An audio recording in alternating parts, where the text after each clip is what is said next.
The checkbook has bounced, the bridges are burning, and the world's energy jugular is in a chokehold. Welcome to the fallout. Zenith Global News, your trusted window to the world. From across the world, these are today's top stories. The global order is fracturing. In the Gulf, the infinite checkbook has bounced as the UAE demands a bailout, and Iran slams the Strait of Hormuz shut, branding U.S. ship seizures as naked piracy. Donald Trump has unleashed his final warning. No more Mr. Nice Guy. He's threatening to wipe Iran's infrastructure off the map, even as Tehran demands a staggering $270 billion in blood money reparations. While Beirut chokes on the dust of unprecedented Israeli strikes, America's oldest allies are screaming, trap, fearing a rushed peace deal will lead to a nuclear deadlock that no one can stop. From the unspeakable evil of a mass shooting in Shreveport to a Chinese android outrunning humanity in the streets of Beijing, the world as we know it is changing. Fast. You are officially caught in the crossfire. Now, let's dive into the details of today's biggest stories. One war, three bills, UAE's bailout, Iran's $270 billion, Trump's off-ramp search. This is the moment Washington feared, the moment the infinite checkbook of Middle Eastern diplomacy finally bounced. We are looking at a conflict with one war, but three staggering bills that could break the back of the US dollar. First, the UAE has effectively told the White House, you fight, you pay. In a move that has sent shockwaves through the Treasury, the Emirates are demanding a formal financial backstop, a bailout for any domestic damage they suffer as a byproduct of U.S. strikes on Iran. They are essentially asking for a blank check to insure their skyscrapers and oil terminals against a war they didn't start but are being forced to host. But the controversy doesn't stop in Dubai. In Tehran, the rhetoric has shifted from missiles to mathematics. Iran is now floating a $270 billion reparations demand, claiming the U.S. and Israel must pay for decades of economic terrorism and current infrastructure damage before a single ship moves through the Strait of Hormuz. And then there is the Trump off-ramp. As oil prices teeter on the edge of a global crisis, the administration is reportedly scouring for an exit strategy that doesn't look like a surrender. But with the UAE seeking currency swaps with the Federal Reserve to dump dollar risk and Iran holding the world's energy jugular, the question isn't just who wins the war, it's who survives the invoice. No more Mr. Nice Guy. Time for Iran killing machine to end, Trump's latest threat. The fragile peace in the Gulf has just been shattered by a single, explosive ultimatum from Donald Trump. In a move that has sent global oil markets into a tailspin, the former president has declared no more Mr. Nice Guy, warning that the time for the Iran killing machine to end is now. Following reports of Iranian bullets being fired near a French ship and a UK freighter, a move Trump calls a total violation of the ceasefire, the rhetoric has shifted from cautious diplomacy to a direct threat of total infrastructure destruction. Speaking ahead of critical negotiations in Islamabad, Trump didn't mince words. If Iran refuses a fair and reasonable deal tomorrow, the United States is prepared to knock out every single power plant and every single bridge across the nation. He is effectively mocking the Iranian blockade of the Strait of Hormuz, claiming Tehran is losing $500 million a day while the U.S. remains untouched. This isn't just political posturing. It's a promise to do what he claims other presidents failed to do for 47 years.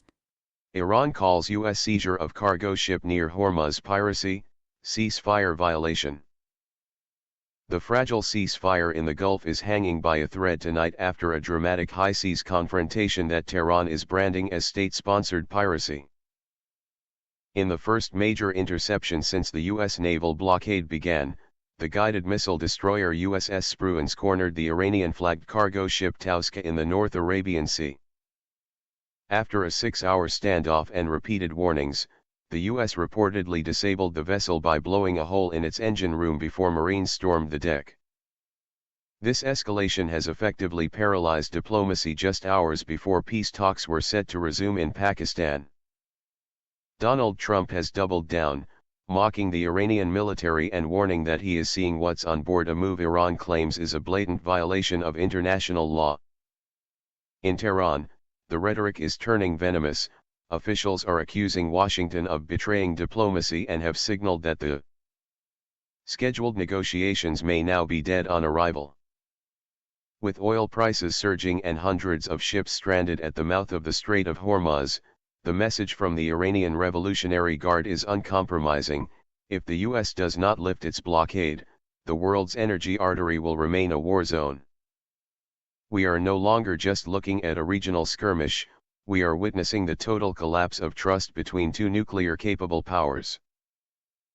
Iran rejects negotiations with US, cites excessive demands, shifting positions. The hope for a diplomatic breakthrough in Islamabad has officially evaporated. In a defiant move that has pushed the Middle East to the brink of total escalation, Tehran has formally rejected all negotiations with the United States, declaring that the scheduled peace deal is cancelled and the Strait of Hormuz is once again fully closed. This total breakdown in communication comes just hours after Donald Trump issued a chilling last-chance ultimatum, warning that the entire country would be blown up if a deal wasn't signed. The Iranian state broadcaster is citing Washington's excessive demands and unrealistic expectations as the primary reasons for walking away from the table, specifically pointing to the ongoing U.S. naval blockade as an act of collective punishment. As the conflict enters its 8th week with thousands dead and global oil markets in a state of panic, the rhetoric has shifted from finding common ground to preparing for total war. With Trump threatening to systematically dismantle Iran's power plants and bridges, and Tehran refusing to retreat in the face of what they call criminal pressure, the window for a ceasefire has slammed shut. We are no longer waiting for a summit, we are waiting for the next strike. U.S. man goes on shooting rampage, kills 8 children, 7 were his own. Shreveport is waking up to a tragedy of unfathomable proportions, a morning of unspeakable evil that has left an entire community in mourning.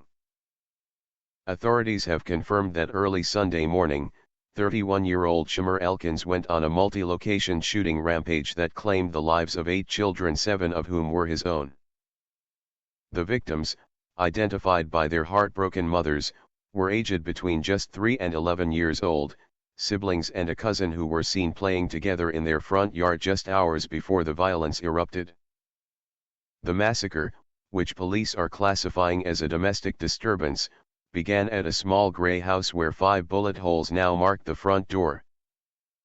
2 women were also shot in the head during the spree. One survivor managed to alert a neighbor, triggering a desperate 911 call as the sun began to rise.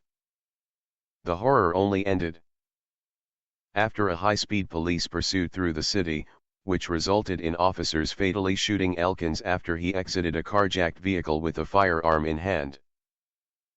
As bouquets of flowers begin to pile up near the crime scene, local leaders and national figures are denouncing this as the deadliest mass shooting the country has seen in over 2 years.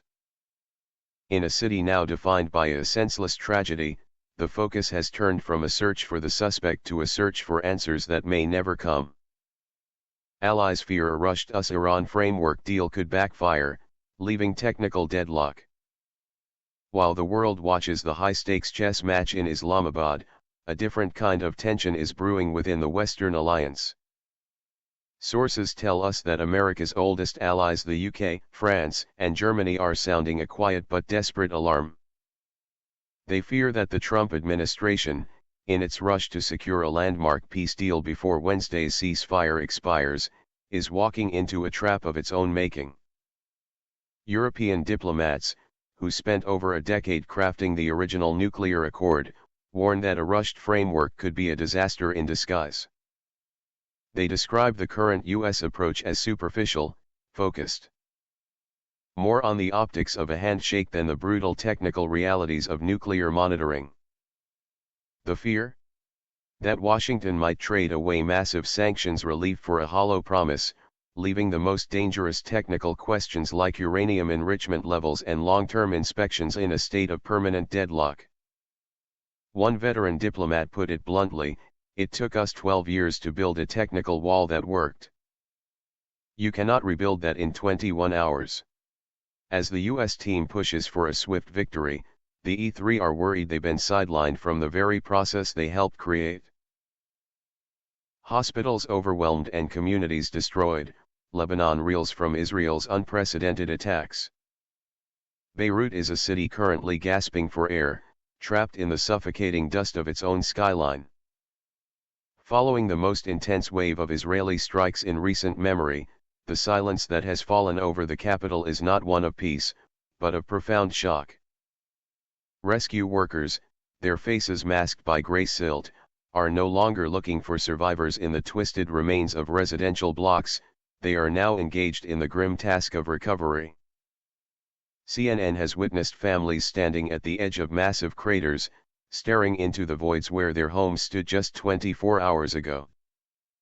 Destruction. While the Israeli military maintains that it is targeting specific operational hubs, the reality on the ground is one of flattened apartment buildings and shattered civilian infrastructure. Medical teams are describing a catastrophic overflow in hospitals that were already struggling with fuel and supply shortages. In the neighborhoods of Da'iya and beyond, the smoke hasn't just clouded the sky, it has clouded the future of any potential ceasefire. As the sun sets over a skyline missing familiar landmarks, the anger is palpable. There is a growing sense among residents that Beirut is being used as a backdrop for a message that is being delivered in blood. A Chinese android just ran a half-marathon faster than any human ever. History was rewritten on the streets of Beijing today, not by a human athlete, but by a bright red humanoid machine that has officially outpaced the limits of human biology. In a stunning display of technological dominance, an android named Lightning developed by the Chinese firm Honor shattered the human world record for the half-marathon, finishing the 21-kilometer course in a breathtaking 50 minutes and 26 seconds. To put that in perspective, Lightning was more than 6 minutes faster than the world's quickest human, Uganda's Jacob Kiplimo, leaving professional runners and spectators alike in a state of utter disbelief. This wasn't just a race, it was a demonstration of a new era. Standing at 169 centimeters, Lightning utilized liquid cooling technology adapted from smartphones to maintain a blistering pace that never faltered, even as its human rivals collapsed from exhaustion at the finish line. While last year's inaugural event was marked by robots falling over and struggling to finish, this year saw over 100 teams competing with autonomous navigation that allowed these machines to whiz past 12,000 human participants on parallel tracks. As the humanoid half-marathon transitions from a technical trial to a global spectacle, China has sent a clear message in its rivalry with the West. The killing machine of progress is no longer a metaphor, it is a sprinting reality that has just left humanity in the dust. If you value real, balanced reporting from across the globe, make sure to like, share, and subscribe. Turn on notifications so you never miss the stories that matter. Stay informed, stay aware, stay ahead. We'll see you in the next update, only on Zenith Global News.